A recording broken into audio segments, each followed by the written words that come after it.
초심이란 사전적인 의미로 처음 가진 마음, 이런 뜻을 가지고 있는데, 우리가 어떤 일을 실행하며 또 진행할 때에 있어서 처음 가진 이 초심의 마음이 굉장히 중요한 마음이라고 생각합니다. 왜냐하면 그 초심의 마음에서 일을 계속하여 추진할 수 있는, 진행할 수 있는 힘의 동기가 나오고 이 일을 끝까지 성공시킬 수 있는 뒷심도 나오기 때문입니다.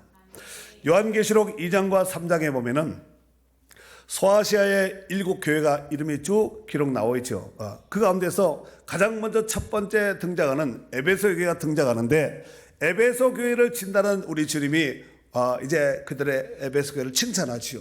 그런데 에베소 교회를 봤을 때 그들이 고치고 그들이 회개하고 그들이 수정해야 될 부분들이 있는데, 그 부분을 지적하시면서 요한계시록 2장 4절에 보면 이런 말씀을 하시죠. 그러나 너를 책망할 것이 있나니 너의 처음 사랑을 버렸느니라 그랬습니다. 뭘 버렸다고요?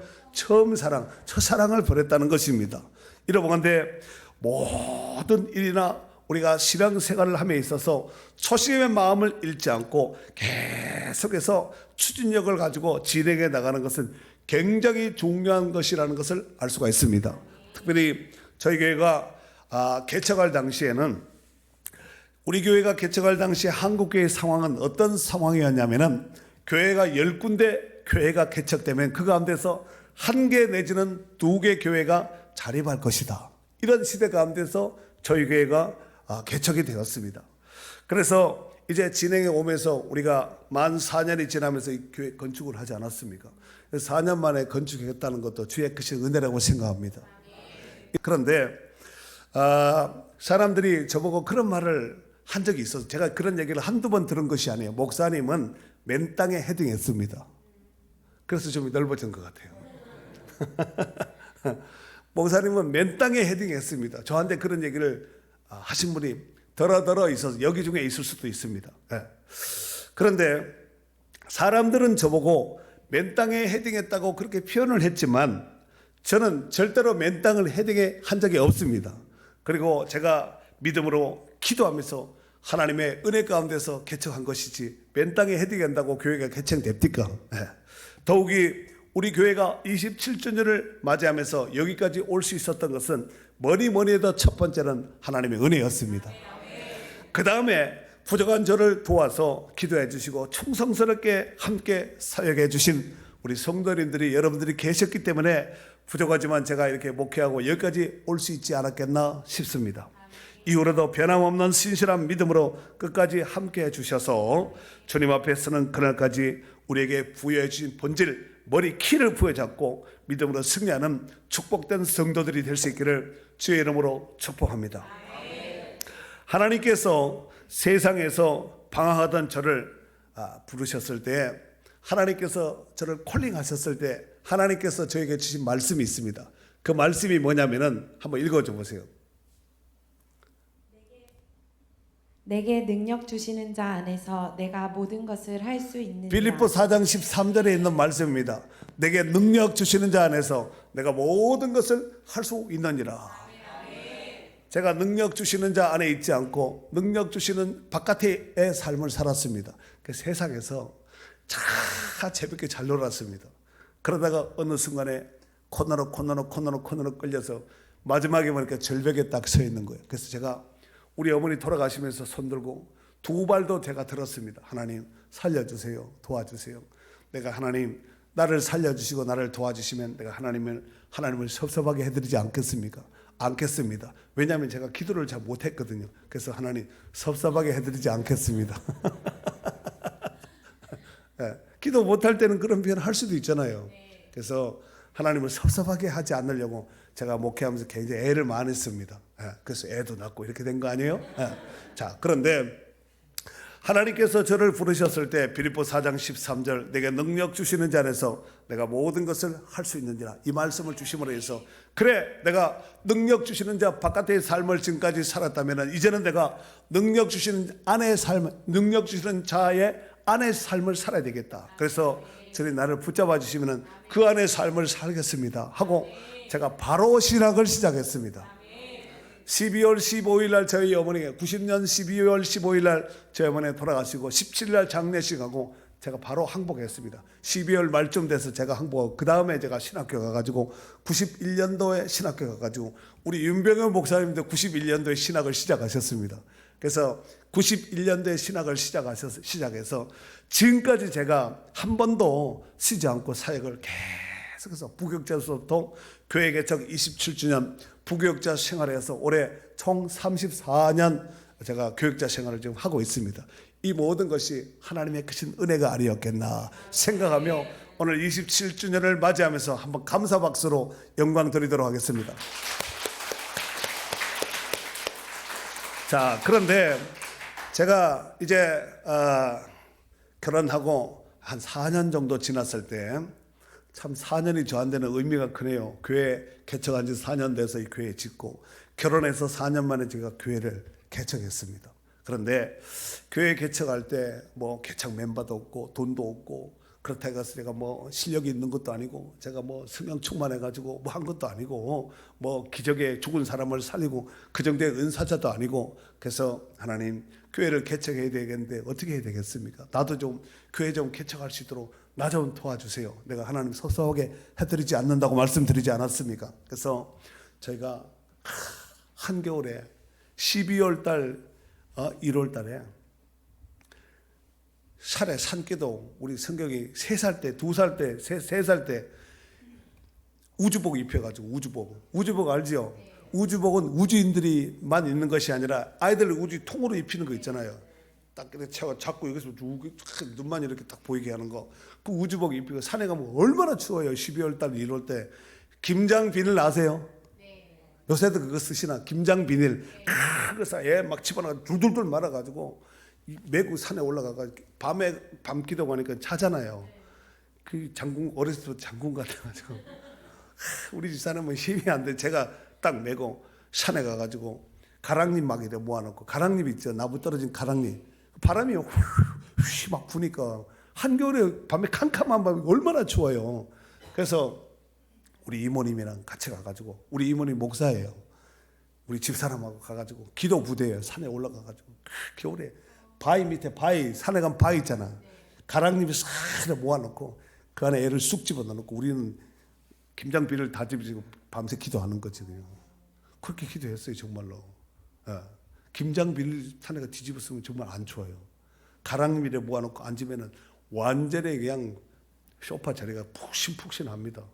그래서 목이 터져나고 피가 터져나고 목이 피에서 나올 정도로 피가 나올 정도로 기도하고 부르짖고 주여 하고 막 이래 막 하면은 뭐 아마 산짐승도 왔다가 주여 소리 듣고 아마 도망갔을 것 같아요. 막 기도 밤새도록 기도하는 거예요. 그러던 중에 하나님께서 저한테 교회를 개척할 수 있도록 기회를 주셨잖아요. 그런데 하나님께서 교회 개척하는 중에 하나님께서 저한테 주신 말씀이 있었습니다. 그 말씀이 뭐냐면은 오늘 본문의 말씀입니다. 한번 읽어줘 보세요. 그 작은 자가 1000명을 이루겠고 그 약한 자가 강국을 이룰 것이라. 때가 되면 나 여호와가 속히 이루리라. 아멘. 여러분 밑도 끝도 보이지 않는 이런 상황 속에서 하나님께서 오늘 보면 이사야 60장 22절에 있는 말씀 그 작은 자가 1000명을 이루겠고 그 약한 자가 강국을 이룰 것이나 때가 되면 나 여호와 속히 이룰 것이니라. 이 말씀을 저한테 주신 거예요. 하나님께서 저한테 이런 말씀을 주셨다는 말씀은 무슨 얘기냐면은 우리 교회 성도들에게도 우리 교회에게 주신 말씀으로 같이 받아야 된다는 말씀입니다. 구약의 출애굽의 지도자인 모세 잘 아시지요? 그런데 모세도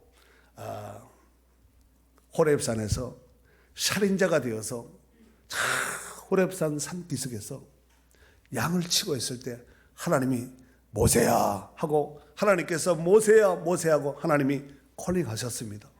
그때 모세가 하나님의 음성을 처음 들었어요. 주변에서 어떤 사람이 나를 부르는가 보다.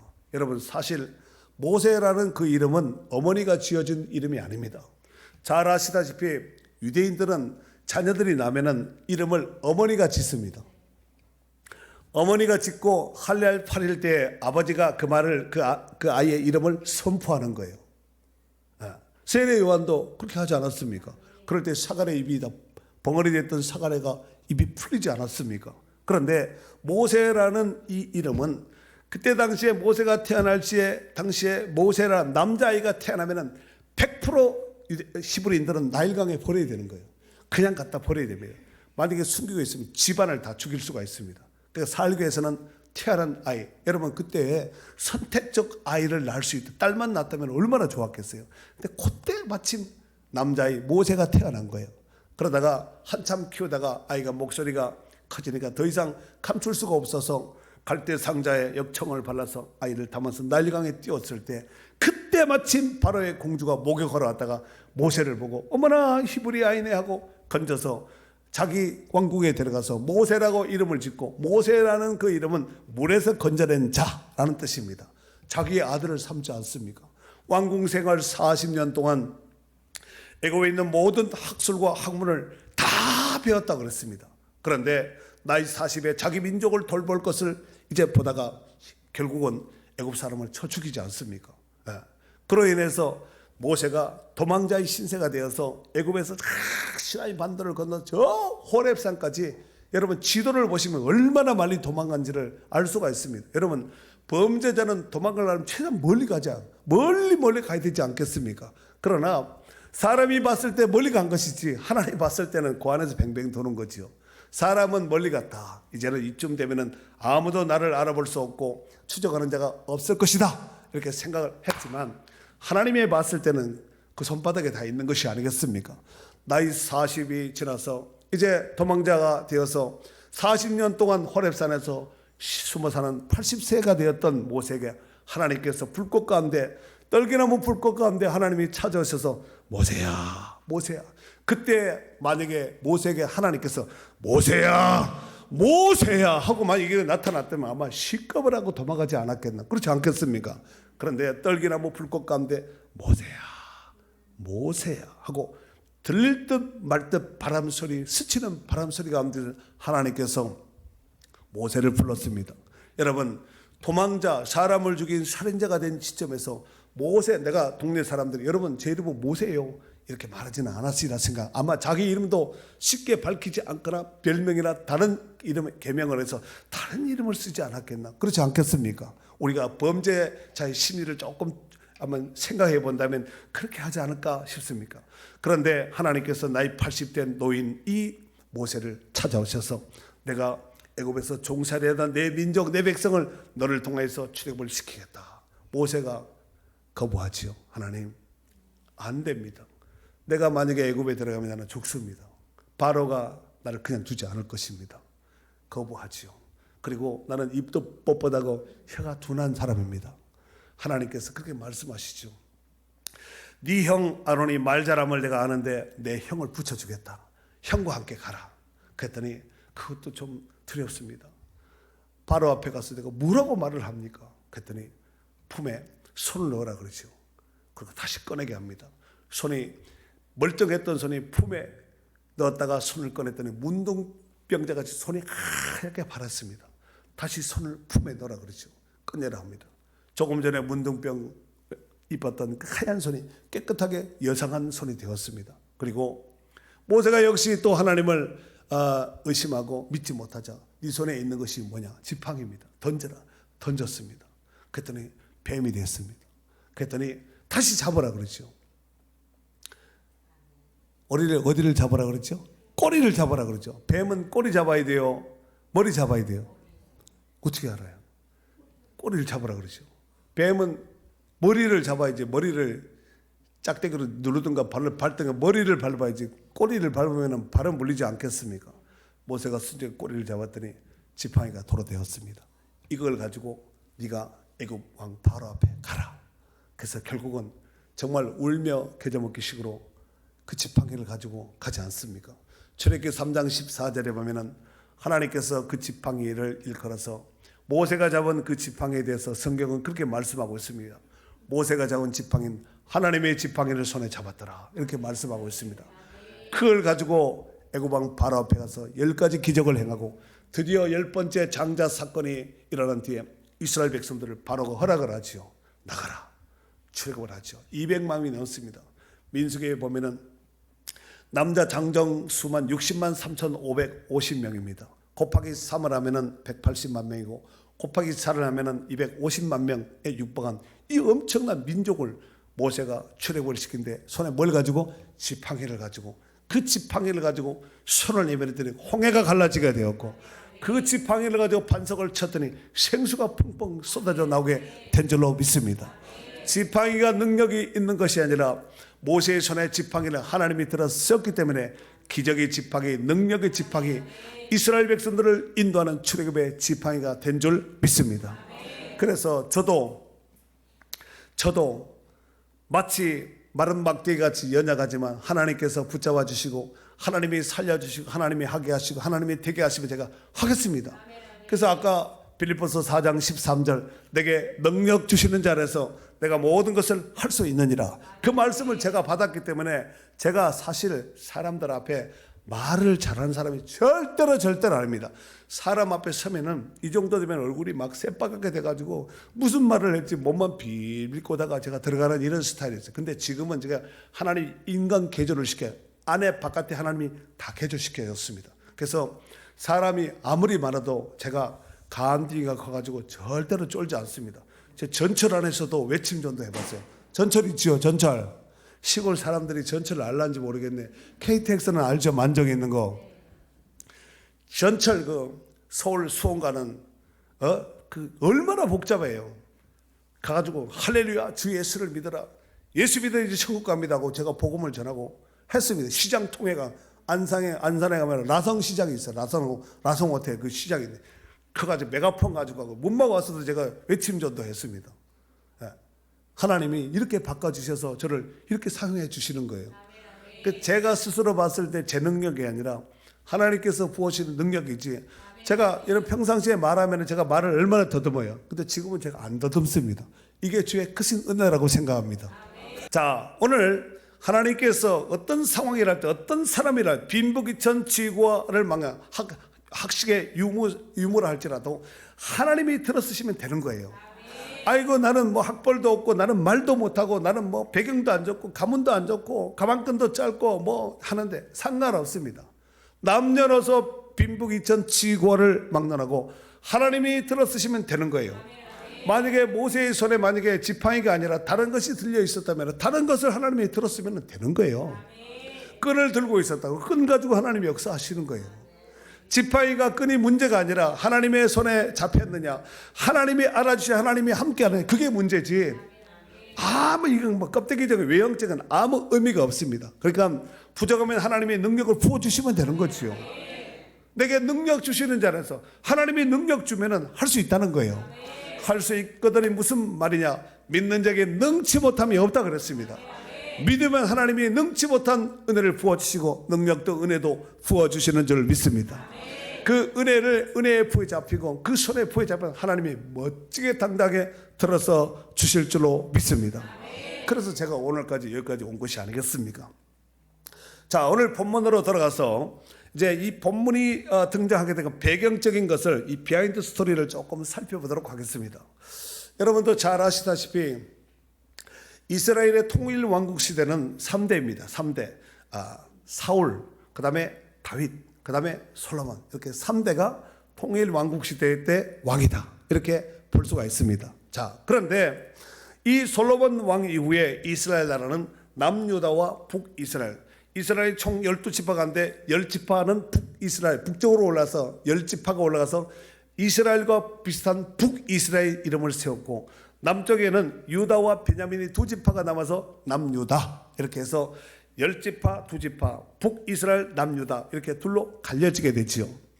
그런데 북이스라엘은 BC 722년에 그 위에 있던 아수르가 침공해서 나라가 멸망당합니다.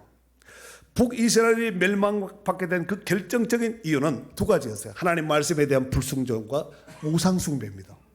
하나님 말씀을, 선지자가 말씀을 외치실 때 이스라엘은 하나님이 택한 민족의 선민이 아니었겠습니까? 그런데 하나님이 주의 종들을 보내서 말씀을 선포하는데 말을 안 듣는 거예요. 여러분, 우리가 어떤 말을 귀에 들린다, 누군가가 내게 충고하고 권면할 때 귀에 들려, 내가 잘못했구나, 수정하면 그 사람은 가능성이 있는 사람이에요. 근데 망하려면은 무슨 바른 말을 해도 귀에 안 들리는 거예요. 오늘 이 시간에 하나님 말씀이 귀에 들릴 수 있는, 귀로만 들릴 것이 아니라 심령이 울릴 수 있는 귀한 말씀이 될 수 있기를 바랍니다. 그러니까 북이스라엘 사람들은 선지자가 하나님이 주의 종을 보내서 너 그렇게 하면 심판받는다, 망한다 해도 콧방귀만 핑핑 끼는 거지요. 하나님 말씀에 대한 불순종과 우상숭배, 이 결정적인 두 가지 키가 이스라엘 나라가 북이스라엘에서 BC 722년에 멸망을 받았습니다. 자, 그런데 세월이 지나서 BC 586년에 남유다도 옆에 있던 북쪽에 있던 바벨론의 친구가 그 나라가 또 망해버린 거예요.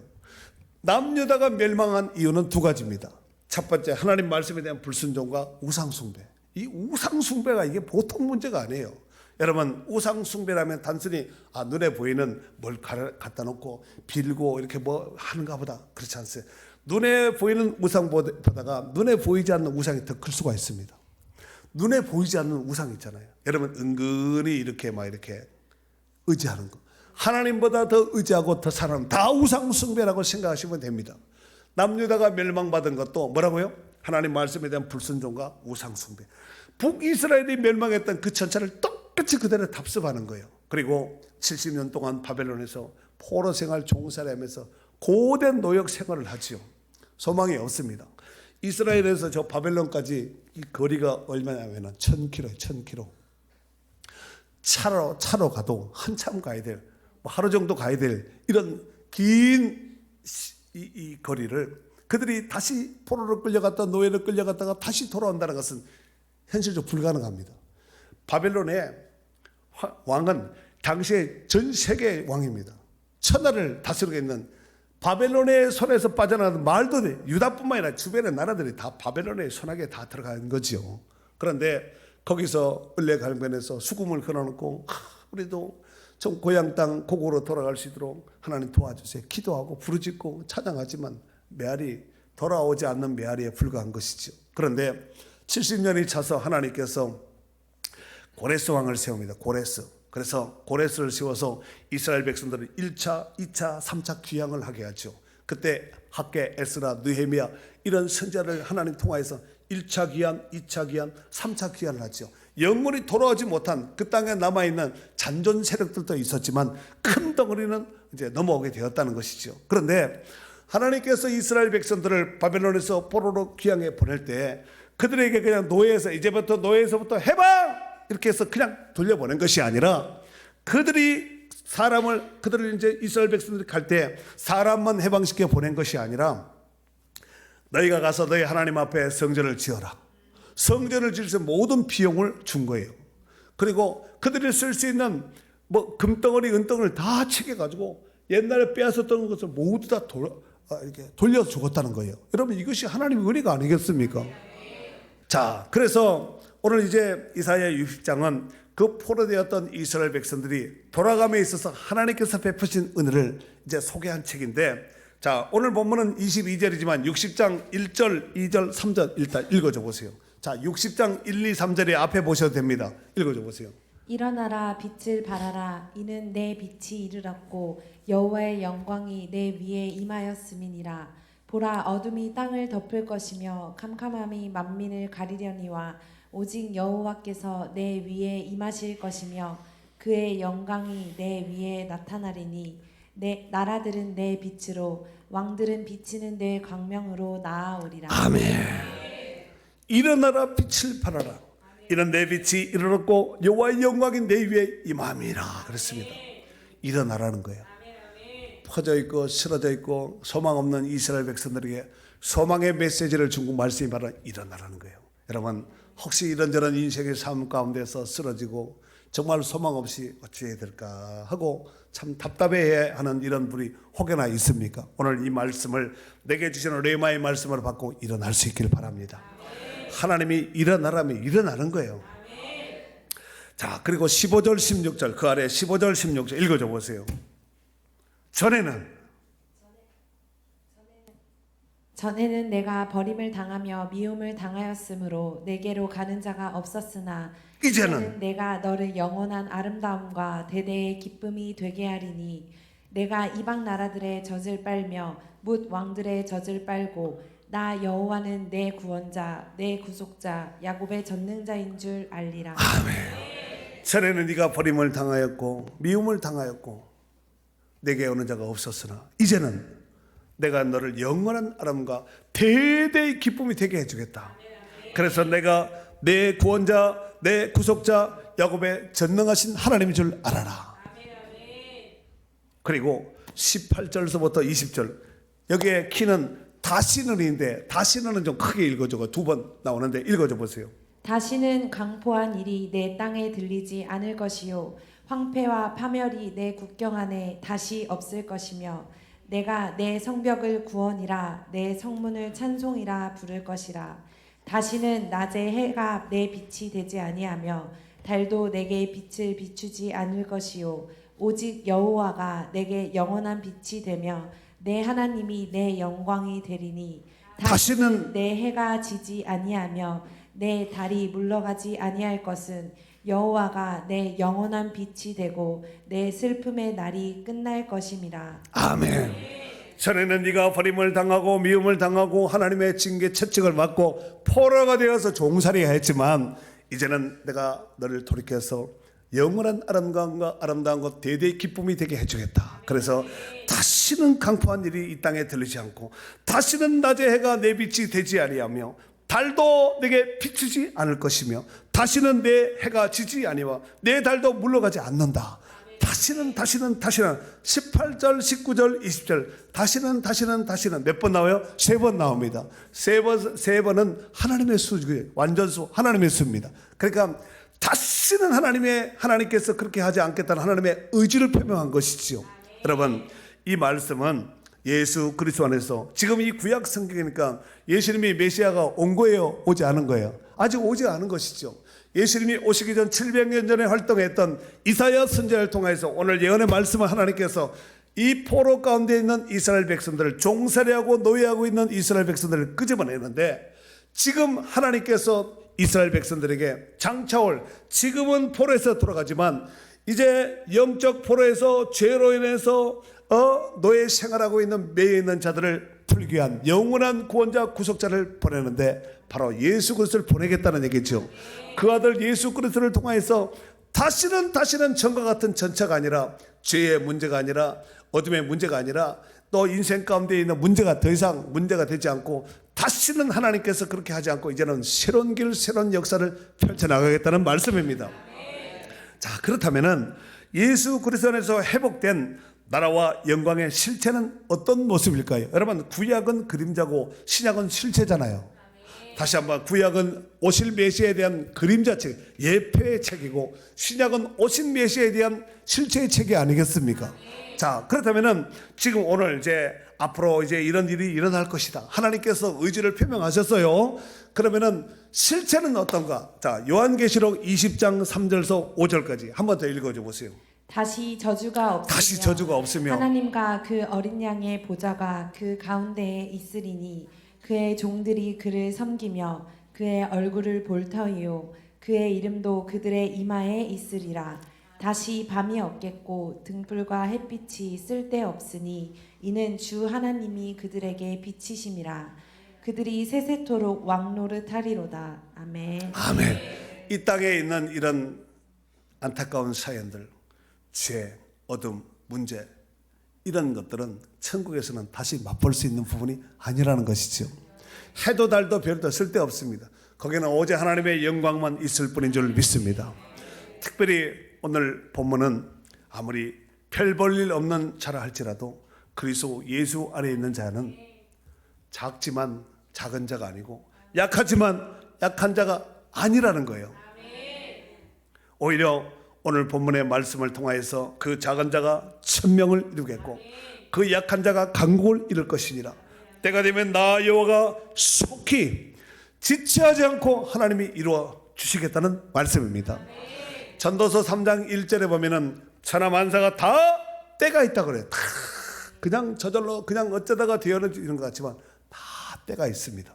또 갈라디아서 4장 4절에 보면은 때가 참에 그 아들 구원자 되신 예수 그리스도를 메시아를 이 땅에 보내신 것이 하나님의 때가 차서 하나님의 정한 기한이 되므로 그 아들을 보내서 우리의 죄를 대속하시고 십자가에서 테테레스타이 하시면서 우리의 모든 죄를 대속하시고 우리를 구원하여 주신 줄 믿습니다.